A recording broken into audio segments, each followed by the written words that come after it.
आपका नीतीश जानकारी और इस पूरी बातचीत के लिए। भोपाल से खबर है, राज्यसभा सांसद तरुण चुग ने रेल मंत्री को पत्र लिखा है। रानी कमलापति स्टेशन पर राजधानी एक्सप्रेस के ठहराव की मांग की है। रेल मंत्री अश्विनी वैष्णव को तरुण चुग ने एक खत लिखा। पूर्व केंद्रीय मंत्री सुरेश पचौरी के अनुरोध पर यह पत्र लिखा है। भोपाल वासियों की लंबे समय से मांग है। राजधानी एक्सप्रेस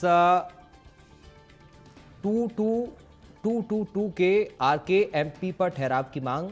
रानी कमलापति स्टेशन पर ठहराव से यात्रियों को बड़ी सुविधा मिलेगी।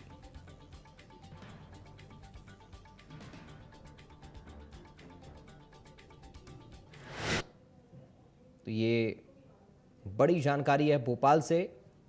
रानी कमलापति स्टेशन पर राजधानी एक्सप्रेस के ठहराव की मांग इस पत्र के माध्यम से की है। रेल मंत्री अश्विनी वैष्णव को तरुण चुग ने ये पत्र लिखा है।